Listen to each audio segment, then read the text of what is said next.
Fórum Internacional de Democracia Económica. Vai haver tradução em simultâneo. Para quem não esteve ontem, nós temos uns tradutores, os aparelhos que ajudam a perceber a tradução. É o canal 1 e qualquer dúvida podem se dirigir lá à recepção fora ou para fazer o levantamento. Vamos apresentar o terceiro painel de zonas económicas autossuficientes. O microfone não está ligado. Isso? Está mais alto. Tá. Mais alto? Isso, está bom. Este terceiro painel vai ser de zonas económicas, o nome tem zonas económicas autossuficientes. Vai visar, falando um pouco sobre a produção local, portanto, uma produção local direcionada para o atendimento das necessidades de consumo, a perspectiva do cooperativismo como um estímulo para a economia local, uma necessidade também do agrupamento por parte das pessoas em grupos para criar esta autossustentabilidade cada vez mais necessária para lidarmos com o que está a acontecer. Todos nós sabemos e que ontem foi bem explanado e bem explicado e bem debatido durante o primeiro dia.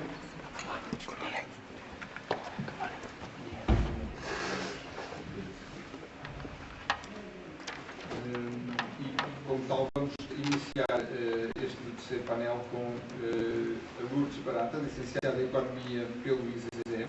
Pertence ao quadro da Cooperativa António Sérgio para a Economia Social, desde a sua gênese em 2009, onde desempenha ações de chefe de equipa de gestão dos programas de apoio à economia social. Trabalhou no Instituto António Sérgio do Setor Cooperativo desde 1977 e vai fazer a apresentação exatamente do programa Curto Jovem que tem estado a desenvolver e a gerir. Muito obrigado.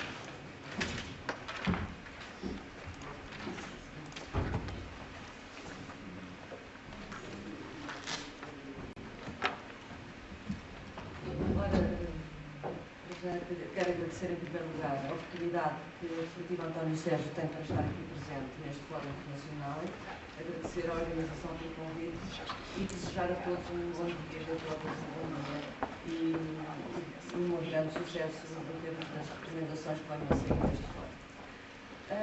Sendo este painel um painel dedicado a zonas económicas autossustentáveis, embora eu tenha sido convidada para apresentar este programa Curto Jovem, eu não resisti à tentação de vos trazer algumas informações sobre exatamente uma zona autossustentável que é aquela que é constituída por setor cooperativo. E, portanto, eu passaria, tentando não ultrapassar os tempos de comissão dedicados.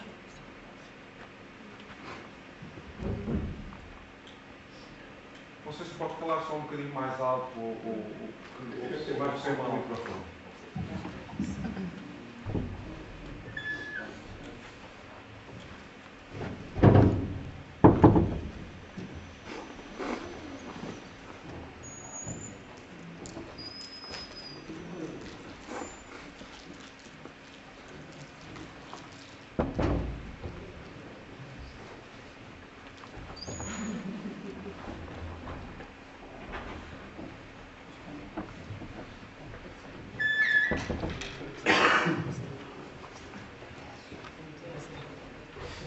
Está ultrapassada a questão técnica, só agradeço aqui mais perto do nosso rádio. Não está. Esta altura está difícil, mas eu penso que isto não é. Pronto, eu queria então começar por vos falar do setor cooperativo, que ao fim e ao cabo é por causa do setor cooperativo e da forma como ele está estruturado e como ele existe e o seu peso, que nós tivemos a oportunidade, a António Sérgio, de propor ao Governo, numa altura bastante crítica, que foi durante o ano passado, em que os números do Desemprego Juvenil vieram ao lume, publicados pelo Instituto Nacional de Estatística, em que nos falaram de taxas superiores a 36% para a camada jovem, em termos de desemprego, que a Cooperativa António Sérgio teve a oportunidade de propor ao Governo um programa, que é o programa CUP Jovem, que exatamente pretende apoiar os jovens no desenvolvimento do empreendedorismo numa área, ou num modelo, ou numa zona, que é a zona cooperativa.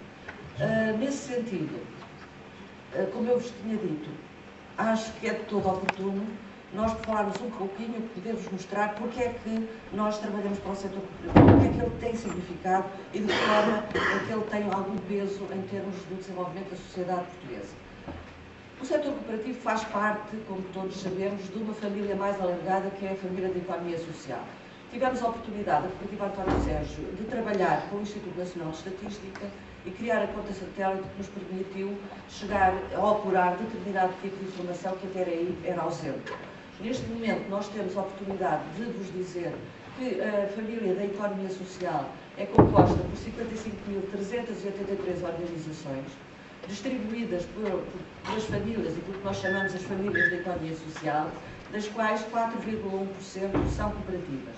Isto é, em 2010, ano para o qual foi apurado a conta satélite, embora estejamos neste momento a trabalhar com o INE no sentido de voltar a fazer uma conta satélite relativamente aos dados de 2012, mas neste momento a que está terminada é de 2010, são 2.260 cooperativas que foram apuradas em termos da conta satélite.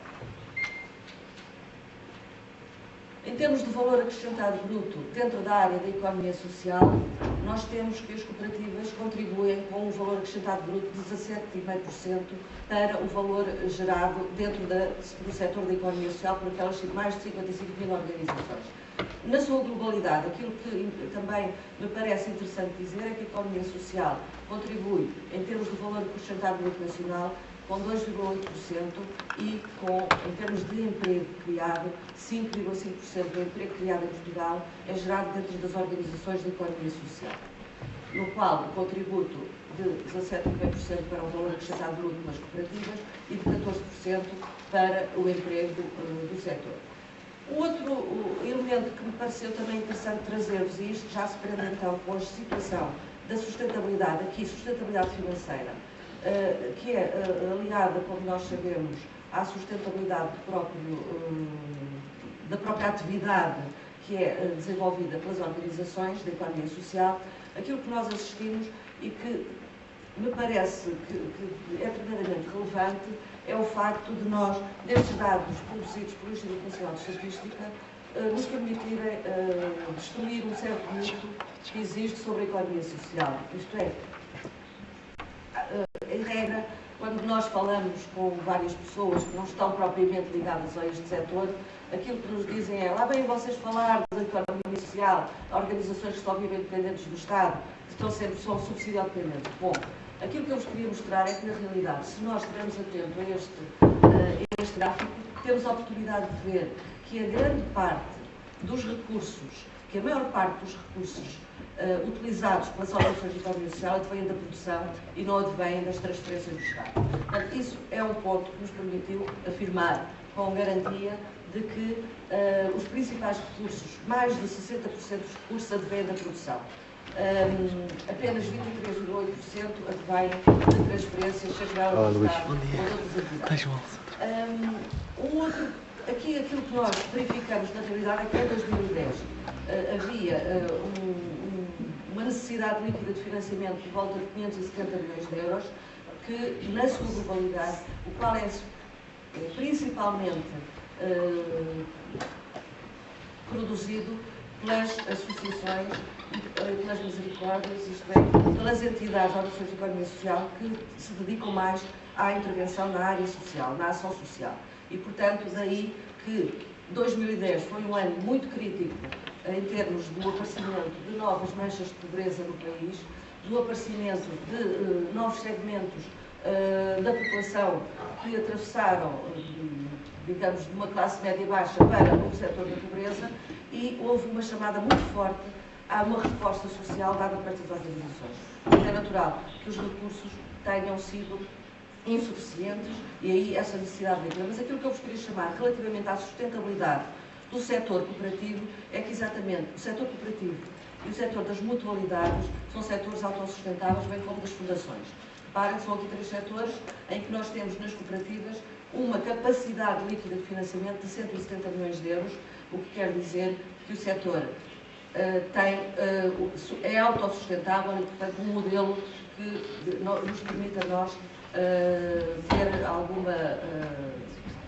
acreditar muito de que é possível haver um modelo alternativo, um modelo onde, por natureza, por gênese, por princípios e por valores, é um sítio onde a economia é democrática.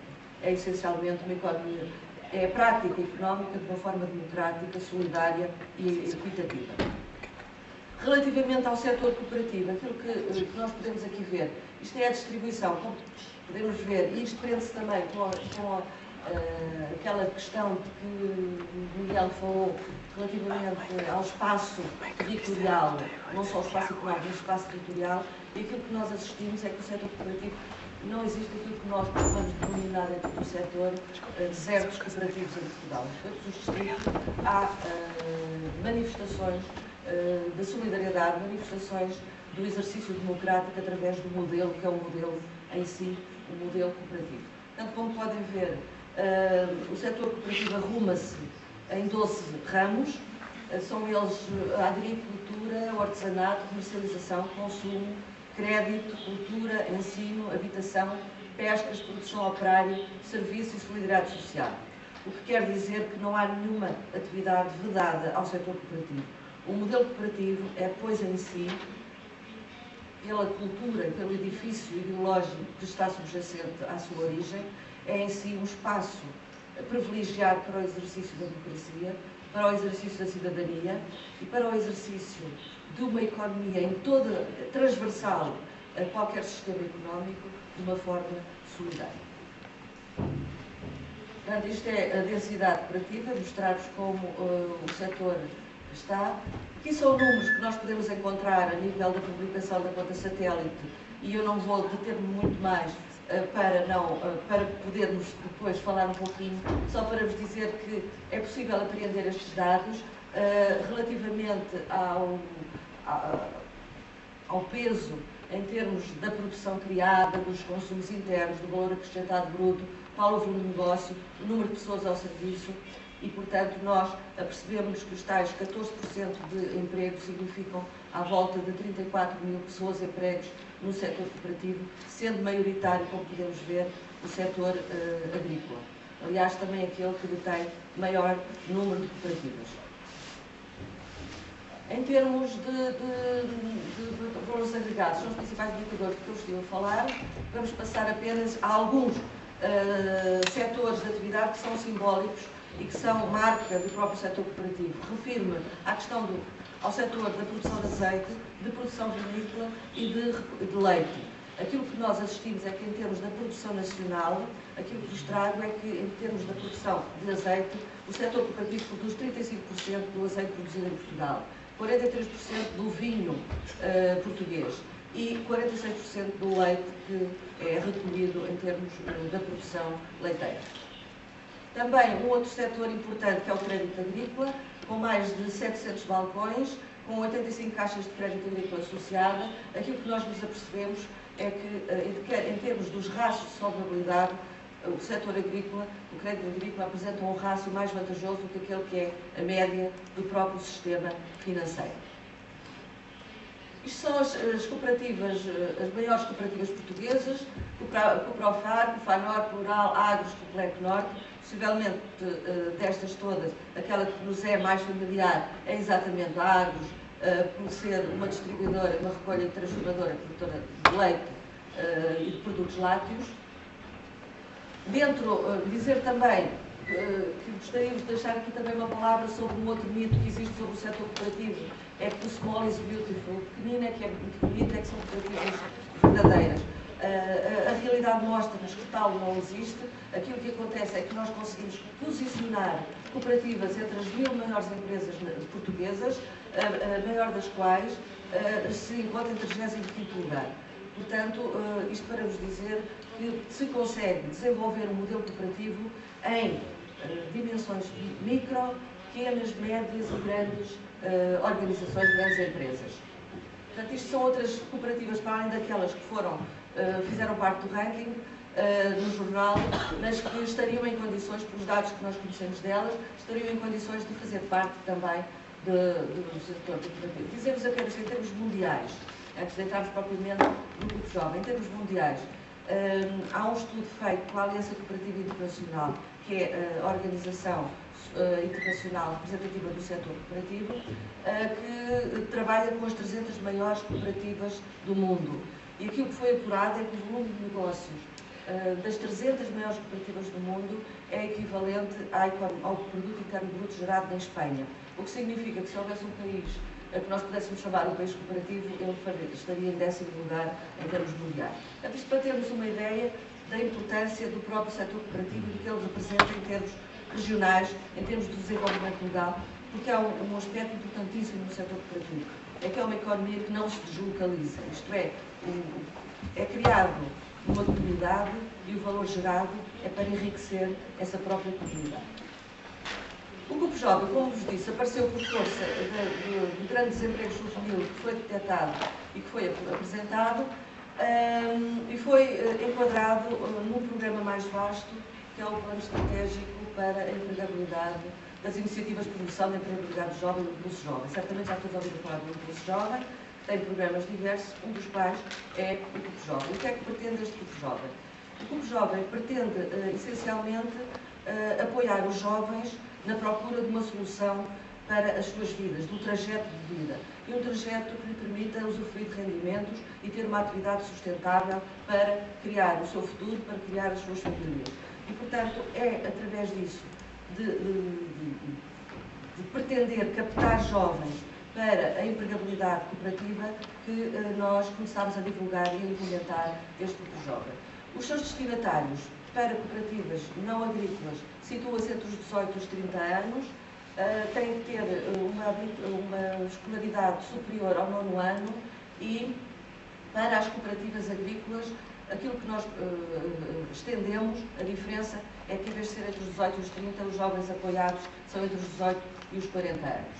E, portanto, para cooperativas, para quem está mais ligado a isto sabe que uma cooperativa tem que ser constituída no mínimo com 5 cooperadores e daí que tem que integrar estes projetos pelo menos 5 cooperadores e o máximo de 9, porque também aquilo que tem balizas, que é das microentidades.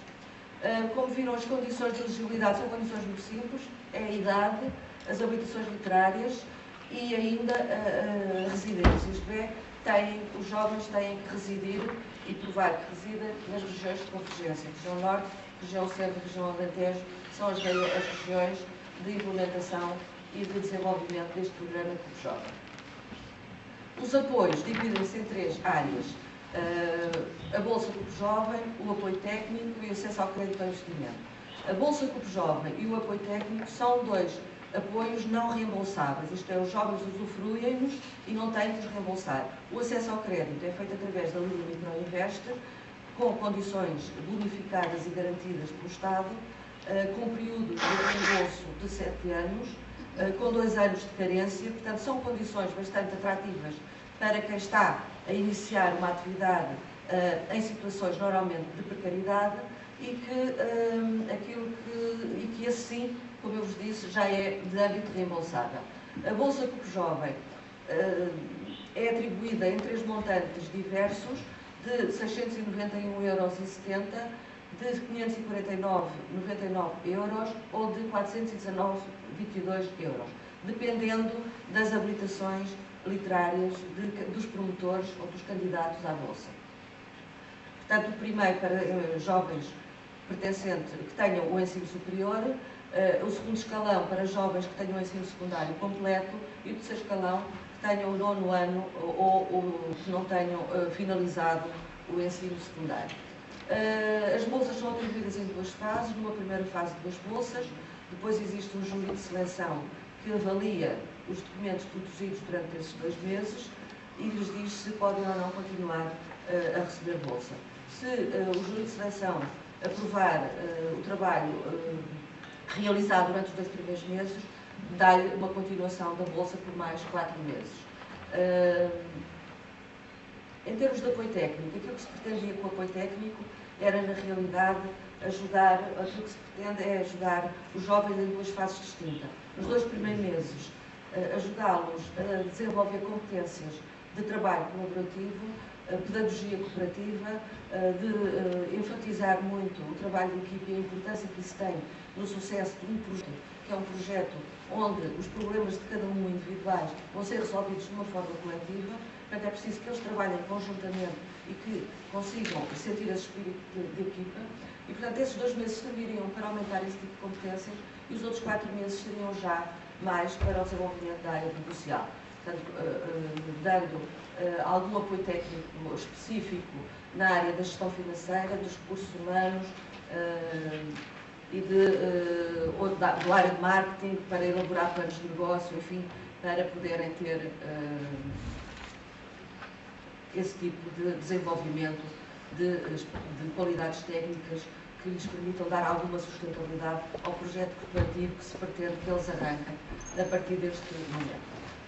No acesso ao crédito ao investimento, o grupo jovem foi enquadrado numa linha de crédito chamada Microinvest, que é gerida pelo Instituto de Emprego e Formação Profissional. O montante máximo vai até 20.000 euros. Não vamos esquecer que são pequenos negócios para serem desenvolvidos por microentidades e, portanto, é isso que nós aqui temos. E exigem, isto é, a criação de pelo menos um posto de trabalho para poderem ser apoiadas. Isto aqui é só dizer-vos aqui que isto é um trajeto de forma como os jovens devem procurar o grupo jovem. Neste momento não tem muita importância, porque o grupo jovem está a fechar. Nós, na região norte e na região centro, já esgotámos as verbas canalizadas para isso, portanto só o Alentejo é que está a funcionar. Portanto, não vale muito a pena estarmos a dizer apenas que existem, na realidade, 2 linhas criadas, dedicadas, uma para informações e a outra para a entrega das candidaturas. Este é o processo, como podem ver, é um processo muito simples, do jovem à cooperativa, que passa numa primeira fase pela bolsa e o apoio técnico, vai a uma segunda fase, onde há um júri de seleção composto pelas organizações representativas do setor cooperativo, a CONFAG e a CONFECLUB, e por uma entidade convidada fora do setor, que é o IAPMEI. E estas são as entidades gestoras. Estou mesmo a acabar dentro do tempo que me foi concedido por Miguel, ainda tenho 2 minutos. São as entidades gestoras, a Cooperativa António Sérgio e o Instituto de Emprego e Formação Profissional na área que diz respeito ao acesso ao crédito. Aqui apenas para vos dizer, estas são as metas que nós pretendemos atingir e os valores envolvidos.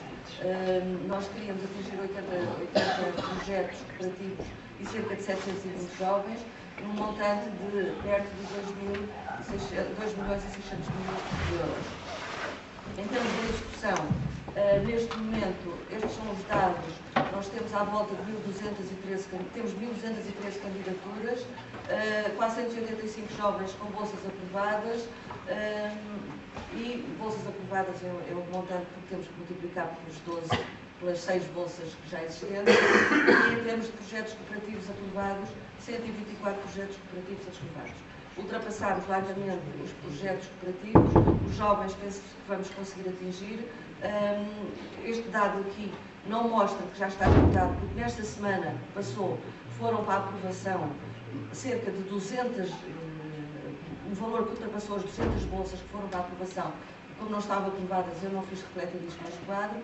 Dizer-vos apenas agora, em termos de finalização, que na realidade o setor cooperativo, que existe há mais de 160 anos, é um modelo sustentável, é um modelo baseado em valores que é transversal a todas as atividades, a todos os regimes políticos, a todos os níveis de desenvolvimento económico e das sociedades.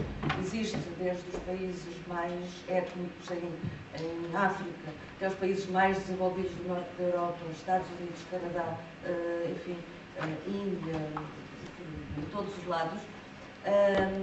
É importante na captação e na fixação das pessoas ao território, impedindo a desertificação através de atividades agrícolas. São em algumas regiões, as cooperativas são em algumas regiões de interior as entidades maior empregadoras.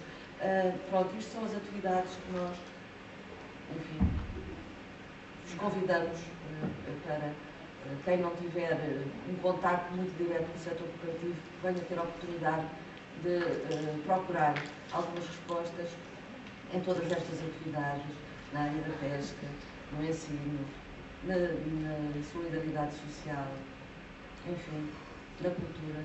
Isto é, como eu costumo dizer, se calhar muitos de nós, ao longo do dia a dia, contactam com cooperativas, sem serem percebido disto, desde o rádio que nos desperta de manhã, possivelmente pode ser uma rádio cooperativa,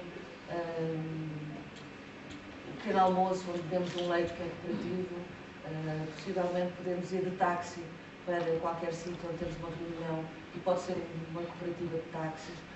Ao almoço temos a oportunidade de regar com um azeite cooperativo ou beber um copo de vinho cooperativo. Enfim, temos oportunidades ao longo do dia, às vezes, que não nos apercebemos que o setor cooperativo apontou às nossas vidas com um toque de democracia, um toque de solidariedade, um toque de igualdade e um toque de equidade.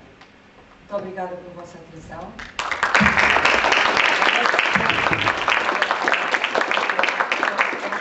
Esteja ao meu alcance responder. Muito obrigada.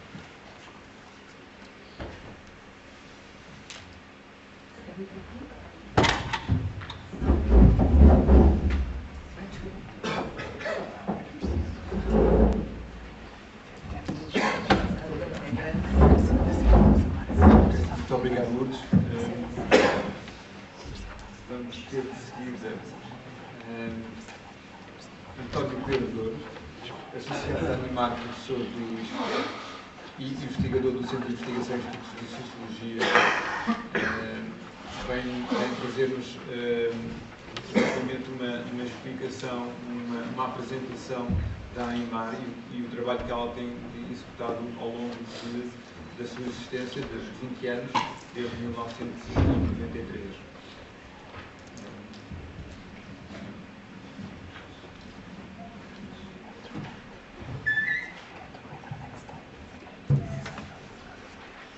Bom dia então a todos.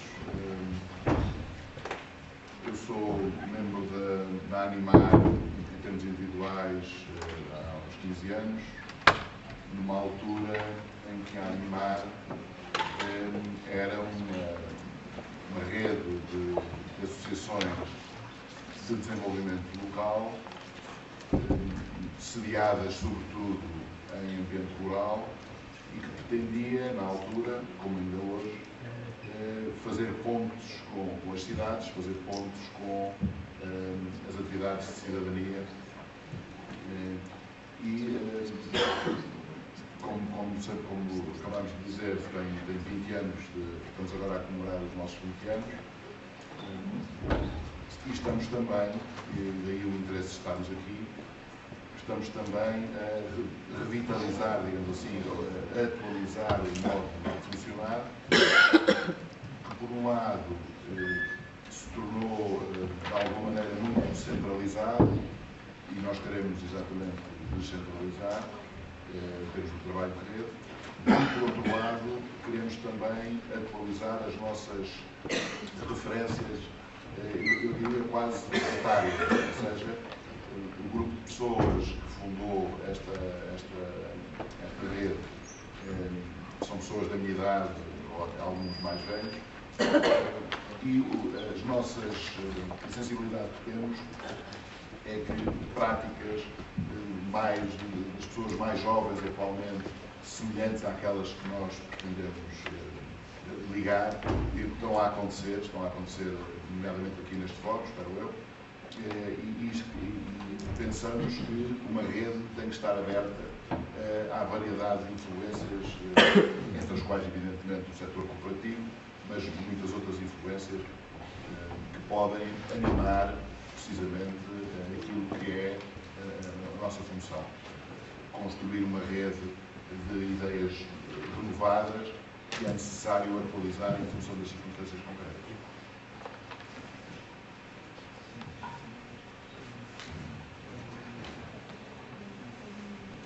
A Animar tem cerca de 200 sócios, como estamos a ver. Os sócios podem ser organizações, como podem ser individuais. E como veem, existe uma grande quantidade de sócios individuais, que são pessoas que, por alguma muito diversificadas, mas que não estando, ou estando organizadas em associações, por exemplo, no meu caso, eu sou um sócio individual, estou organizado em associação, aliás, em várias, tenho atividades, por exemplo, em associações contra a corrupção, em associações ligadas às prisões, em associações contra a homofobia, mas nenhuma delas, digamos assim, tem uma atividade local, e esta é uma das condições das associações que fazem parte desta Animar, têm uma relação com o território. Têm um território de referência ao qual aderem de alguma maneira e sobre o qual trabalham.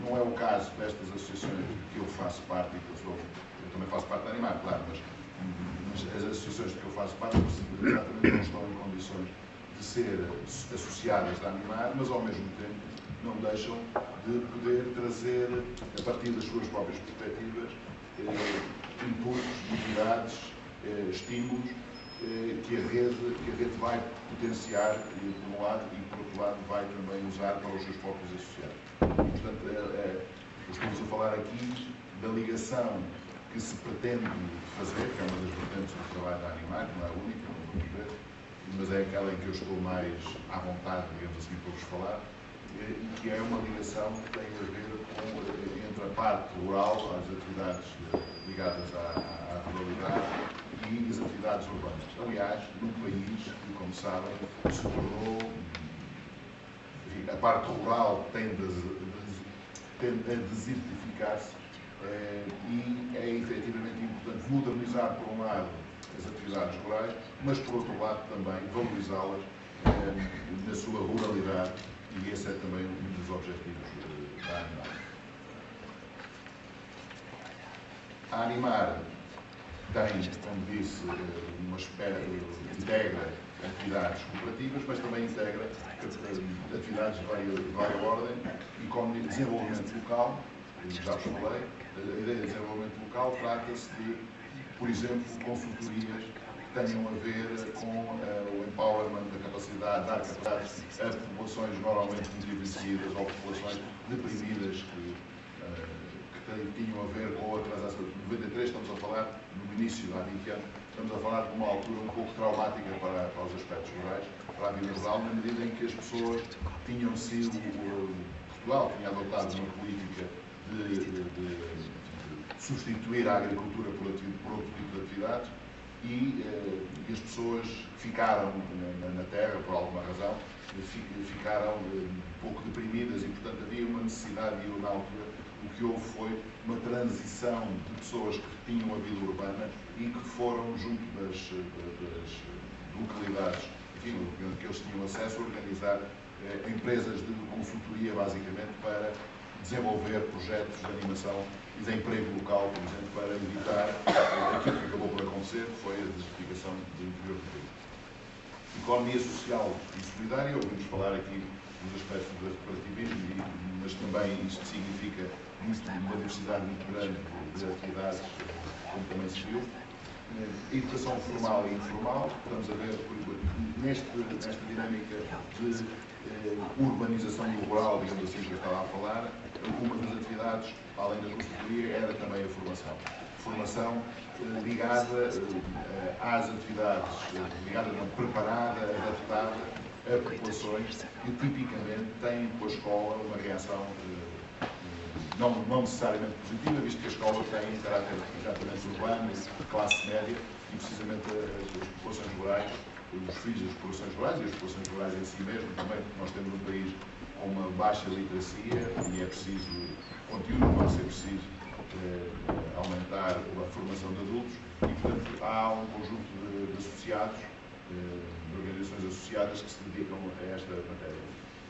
o associativismo em geral e a cidadania ativa. Este associativismo e essa cidadania ativa têm muito a ver com a dimensão rural e urbana que estamos a falar e, portanto, a cidadania ativa tem provavelmente muito a ver com as pessoas em concreto, como bem são bastantes, que se integram na rede para partilhar conhecimentos, práticas, para aderir a certos projetos. Como podem ver por este gráfico, a distribuição dos nossos associados é nacional. Não é, evidentemente, todo o país da mesma coleta da mesma maneira. Trata-se de uma pequena rede, não é a única que existe no país, existem mais duas, talvez, que eu conheça pelo menos. Mas a nossa tem esta cobertura e temos associados de todas as partes do país, o que nos permite, por um lado, ter um conhecimento desses territórios, por outro lado, partilhar experiências muito diversificadas e com influências muito variadas. Um dos aspectos importantes, portanto, é, como estava a dizer, criar, potenciar autonomia, potenciar capacidades a partir da troca de experiências entre as várias associações, incluindo as pessoas que, alguns na universidade, outros fora da universidade, ou todos envolvidos de alguma maneira nas atividades cívicas, podem permitir precisamente que o desenvolvimento local, que as ligações ao território possam ser cada vez mais sustentáveis, ou seja, que as pessoas possam viver com a dignidade que é exigível, evidentemente, para resolver um pouco, ultrapassar um pouco aquela depressão que eu tinha falado, que resultou da saída do campo de uma parte importante da população portuguesa. Qualificação. Logo, um aspecto que eu não tinha falado e que vou falar agora com certeza, é o aspecto de animar, enquanto sede de uma rede de associações, ter a potencialidade de organizar alguma intervenção cívica e política junto das instâncias mais variadas do Estado, nacional e internacionalmente, de forma, por um lado, a fazer sentir a existência dos nossos associados junto dessas entidades e, por outro lado, informar os associados das possibilidades que as políticas que estão em curso podem abrir para as mais variadas atividades que desenvolvemos.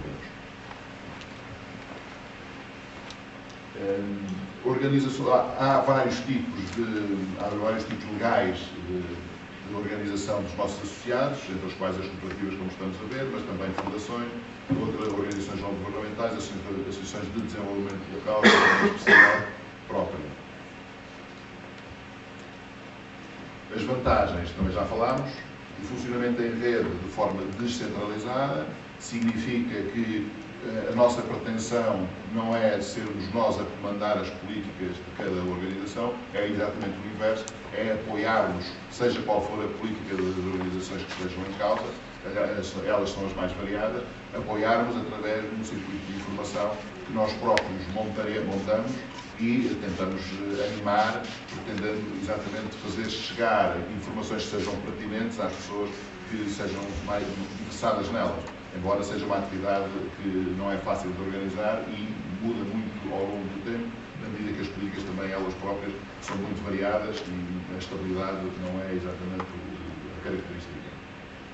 E, portanto, isso implica também difusão de práticas e troca de experiências, como estamos ali a ver, e, eu diria, principalmente, manter uma mobilização e manter o autoconhecimento destas associações, da sua importância cultural, cívica, política, de forma a que elas tenham a capacidade de manter as suas atividades, alargar as suas atividades na medida do possível, porque estamos a falar efetivamente de setores muito fragilizados e que a animação, não é por acaso que se chama animar, a animação destes setores por si só é relevante, como também devemos de ver uma das palavras de ordem que tem a ver com a manutenção destas redes, tem a ver com os afetos, com a capacidade de mútuo conhecimento de pessoas que estão distantes ao mesmo tempo, sabem que podem contar uns com os outros,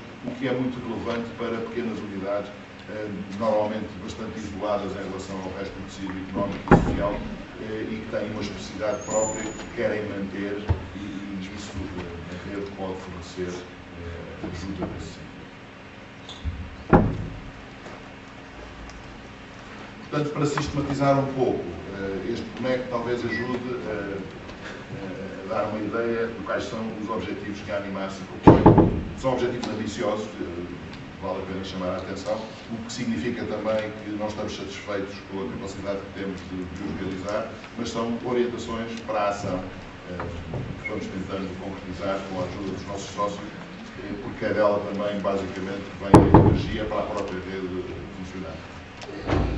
Projetos comuns é importante, nós estamos a tentar desenvolver em localidades relativamente próximas, tentar desenvolver pequenas redes, portanto a ideia de sermos uma rede de redes está-nos a atrair e está a tentar desenvolver esforços nesse sentido, ou seja, associações que estejam relativamente próximas, independentemente de estarem a trabalhar na mesma área ou não, na mesma área no sentido do mesmo tipo de setor económico, por exemplo, ou de terem o mesmo estatuto.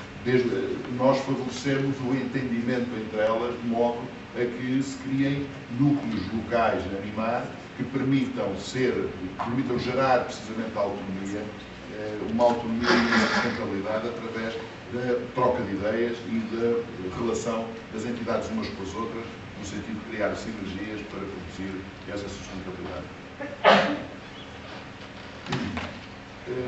Isso permite, por outro lado, definir programas específicos que têm a ver com a possibilidade de fazermos lobby, ou seja, nós próprios podemos tentar desenhar os nossos próprios programas de atividade e ir à procura de recursos para os poder realizar. Junto das autarquias, nomeadamente, isso é relativamente frequente na nossa rede, junto das autarquias, procurar apoios e possibilidades também, não é? Tem a ver com aspectos legais, tem a ver muitas vezes também com aspectos de possibilidade de uso de certos recursos que são públicos, mas que estão sob a tutela das autarquias. O estímulo à troca de informações e de experiências, claro, um dos aspectos importantes é que há muita atividade que se desenvolve e que não tem formalização. Não fica escrito nada, não fica dito que existe, muitas vezes nem sequer fica a consciência de que foi feito, de que alguma coisa teve um princípio, um meio e um fim, um resultado específico. Esta é uma das coisas que a Animar faz, é fazer um setor de estudos, digamos assim, ou seja, nós próprios, a partir da sede da rede, vamos junto dos nossos associados, fazer inquéritos, fazer entrevistas, para exatamente tentarmos identificar aquilo que pode ser útil para outras organizações e aquilo que pode ser útil também para as próprias organizações tomarem consciência das atividades em que estão envolvidas e do seu valor. E, portanto, isso implica precisamente um suporte material, um suporte informático, um suporte em papel, que dá visibilidade precisamente a essas situações e que permite a troca com outras entidades fora e dentro da rede. Difusão de informação, claro, estamos a falar do mesmo. Promoção de desenvolvimento, de iniciativas de desenvolvimento local. O desenvolvimento local é a nossa palavra de ordem, digamos assim, a nossa referência, tem a ver com a possibilidade de criação de condições autónomas de desenvolvimento das próprias populações, a partir das próprias populações, e, portanto, daí este enfoque que é dado aqui. E representação de defesa dos associados em estruturas nacionais, que vamos ver já de seguida. A Animar é membro deste conjunto de associações, por exemplo, somos membros da CASE, mas somos membros também de uma série de outras organizações nacionais e internacionais que nos permitem, por um lado, como disse há bocadinho, ter acesso a influenciar a partir, por exemplo, de programas que nos pareçam úteis para certo grupo de associados que temos. Podemos transmitir essa informação, ir à procura de qual é a entidade que tem mais condições para nos apoiar nesta ou naquela iniciativa, ou para enquadrar, e, por outro lado, temos também a informação ao inverso, quer dizer, as políticas que são desenvolvidas por estas várias entidades, divulgamos-nas junto dos nossos associados, de forma a que eles possam ter conhecimento de que existem essas oportunidades que estão vinculadas a recursos que nós também conhecemos. E, portanto, podemos resumir também a nossa atividade desta maneira. uma rede de redes, a ideia de que existem redes que são auto-organizadas ou fomentadas por nós, para depois, em termos locais, darem alguma maior consistência e maior autonomia, e nós próprios sermos, ter uma função um pouco superior, digamos assim, no sentido hierárquico. Polarizar e promover o desenvolvimento local, que é a nossa característica específica, o recurso da rede, ou seja, a possibilidade, por exemplo, em termos de informação, de fazermos circular e de organizarmos de uma forma mais económica e mais organizada e mais centralizada, isso é útil. Interlocutor com outras redes, interlocutor com outras instituições, no aspecto lógico que há bocadinho podemos falar, uma ponte entre o rural e o urbano, também já falámos, fonte de produção e disseminação de conhecimentos. Nós não somos provavelmente uma universidade, mas, como digo, a produção de alguma autoestima, de alguma identificação de projetos permite o desenvolvimento disto, a internacionalização, era uma coisa que gostávamos que fosse maior, e passada para o fim, indutora de afetos no sentido em que o mútuo conhecimento entre as pessoas que fazem parte da rede permite reforço do ponto de vista ideológico, permite reforço no sentido da autoestima, permite reforço no sentido da troca de recursos. Portanto, a Animar tem este tipo de atividades em termos centrais, que é o que eu estava a falar há bocadinho, mas vou passar rapidamente, porque já não tenho muito tempo. A revista Vez em Voz é uma revista que eu trouxe uma para dizer que existe, é uma coisa deste género, mas na internet é mais difícil de mostrar-vos, mas podem evidentemente ver o site. E para acabar, a ideia de coesão e de sustentabilidade territorial tem a ver precisamente com a situação que nós nos encontramos no nosso país e que também foi uma das razões pelas quais a Animar se criou, que é a desertificação do país, do interior do país. E as prioridades para este efeito do nosso lado, Animar, são a primeira prioridade é a democratização, portanto a ideia de que é preciso que as pessoas tomem conta das suas próprias vidas em vários sentidos, no sentido cooperativo, mas também no sentido da intervenção cívica, no sentido do acesso às entidades que os representam, nomeadamente as câmaras municipais. A definição de estratégias de atuação quer dizer uma tentativa de, em conjunto com os nossos associados, ver quais são as linhas de força que melhor servem o conjunto dos associados e os objetivos do lado do desenvolvimento local, por outro lado, de democratização, o estabelecimento de redes e parcerias, portanto locais, as redes, mas também internacionais e também em efeitos globais, e o apoio a atores locais. O que significa atores locais? Significa a tal relação dos nossos associados com entidades que não são nossas associadas, mas que pretendem, de alguma maneira, ter uma intervenção local no quadro, seja da democratização, seja do desenvolvimento local, que é aquilo que nos traz. E era isto. Muito obrigado.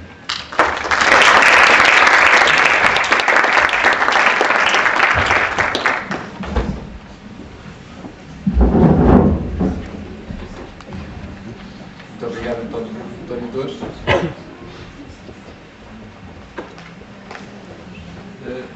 De seguida, estamos com um pequeno problema técnico em relação ao apontador para passar os slides e vai ter que ser efetuado exatamente através aqui do computador. De seguida vamos também nas rádios, mas parece que o pessoal está a querer adormecer, não é? Então vamos deixar-nos seguir aqui pelas orientações destes nossos três amigos e eu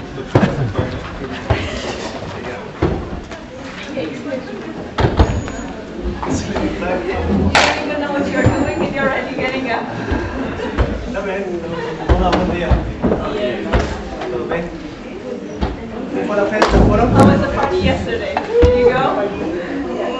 Nos vamos a esticar. Trae friends. Por un lado. Por otro lado. The other side.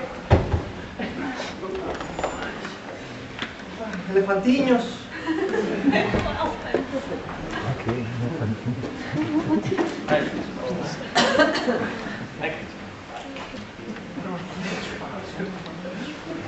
Olá, fenomenal. Muito bom. Ora bem, então vamos fazer Interesantísimo. Después tenemos un desafío. Do a small exercise and then we'll have a challenge. Small one. Primero va a ser uno muy simple, donde vamos a frotar y vamos a poner los ojos.